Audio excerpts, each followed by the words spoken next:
throwing that water away. Yeah, exactly. So that's what we did is just... It is not. I wouldn't do nothing but sand it and put some lacquer, clear lacquer on it. Yeah, well, that's what we're going to do. We're going to preserve it. Because it's going to be important one day. Yeah. So you said you have been in this space before. When? Did you go up to the El Dorado ballroom? Oh, yeah, I used to go to El Dorado. But the El Dorado was kind of upscale for me. I was like with the lower people. Mm-hmm. It was upscale people. So that's why I went to the 500s, the lower scale with the 500. Upscale people, Third Waters, I say, went to El Dorado. Where was it, 500? Where? Yeah. Right there, they clear like a lot over there. Right across the street over there. Oh, okay. Yeah, because there are several, like I said, seniors that tell me they're excited about, this project here at Eco Market Cafe. And they're sharing all these stories with me, and so it's so important. That's why I'm excited about you coming to do a cafe dialogue, to talk about your experience. You have a lot of history, and for me, as I teach young people, it's very important for them to connect with the history, which they don't know. I don't know a lot of it, too. I don't either. That's why I like to talk to older people, because older people can tell you all about it. Right. And if you don't dig into it, they never say it. If you don't dig into it, that's right.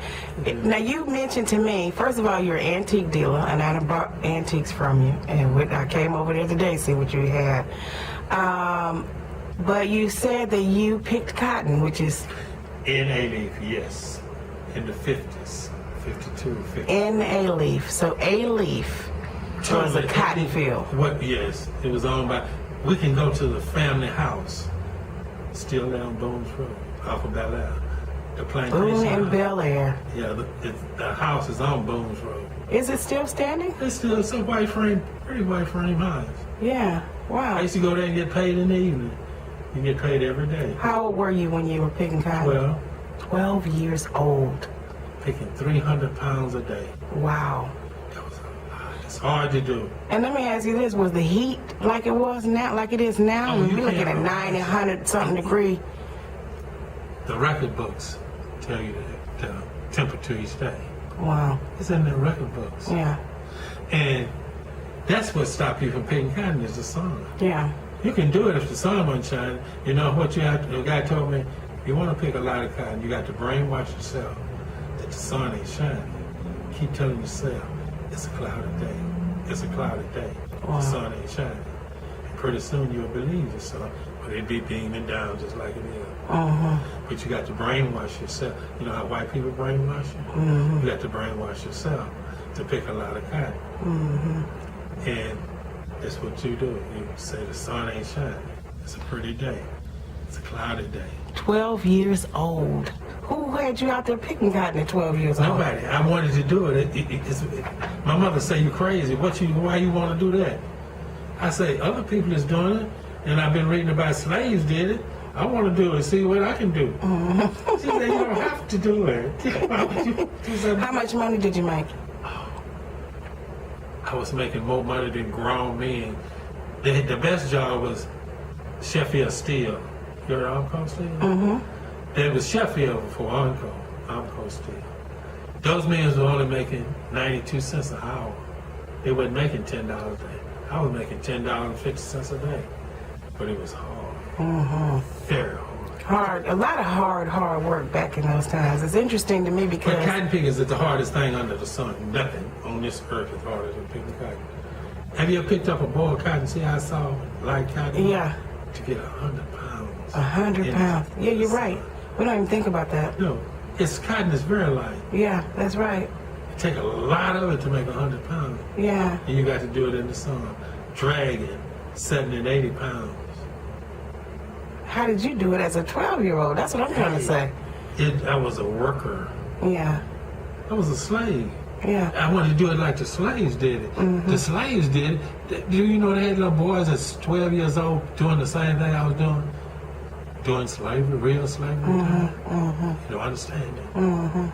you can't believe it because nobody never told you. Oh, yeah, exactly. That's the reason why You don't even we know. have to record these stories. You don't even know. Now, It let me was jump 12 years jump real quick, because we're going to invite people to come to your dialogue, which we're going to have on Juneteenth, on the 19th of June at ECO. But, you know, I've known you for a minute, and I first met you buying some antiques from you, and you told me, you found out that I was a chef, and you told me about your experience as a chef as well. Tell me a little bit about that, about how many biscuits you used to make a day. Oh, that was my job. 48 biscuits every morning. 48 biscuits every morning for who? For my family. For your family. It was 8 of us, and my mother and father. I made 10, and it was always some of our cousins, 2 of our cousins. So it was about 12 people in the house. And 48 biscuits didn't go forth with 12 people. Yeah. You know, that was just Yeah. start. They be wanting me to make more, but I was a little boy. Yeah. How old were you then? I say 8 or 10. I started making biscuits when I was 6. With who? Me. Who taught you how to make Oh, my them? mother. Mhm. But by the time I got 10 or 12, she wasn't teaching me nothing no more. Mhm. You know, You had it, huh? Yeah. That's when you wanted to go to the cotton field. Look. Right, I really did. That's one way, because see, she only paid me $5 a week to cook the biscuits. Yeah. You know, cook all these biscuits. I tell you what you do. You kill enough dough for 48 biscuits. Hey, I already know. I'm a pastry chef. Okay. That's my specialty. I Okay. know. So But I'm that's, saying, as do a it. 6-year-old, I don't, you know. No, you can't even imagine. My hands are little bitty hands at 6. But you do it now with your hand and do it for 7 days. No, do it for 30 days. I did it for years. You do it for 30 days straight. Yeah. 8 biscuits every morning. Before you went to school. Sure, before I went to school, I got up at 5 every morning. I love it. I have to show this to my students. Right. Who got all kind of excuses. To kill dough. That's for right. that- For that many biscuits. And the kneading of it. Just Oh, yeah, kneading the dough. Well, it was our staple. Mm-hmm. You know, staple. Like Chinese people have rice as a staple. We had biscuits. And what else did you have with the You biscuits? didn't have to have nothing. My biscuits was the best in the world. Mama's stepmother was 94 when she died. She said her grandmother couldn't cook biscuits as well as me. I say, Louise, you 94. If your mother was living, she'd have to be 10 years older than you. She would be 104. And your grandmother would have to be 10 years older than her. She would be 120. You're talking about 124 years ago. Wow. You know, You gonna give me that biscuit recipe? it ain't no recipe. It's just I You do gonna make biscuits with me one day? I'm bringing the future. I'm gonna pass it on. I'm gonna pass it on. We'll eat those biscuits. I've never had a recipe in my life. See, when I was 6, I didn't have no recipe. What? You just put it together, huh? My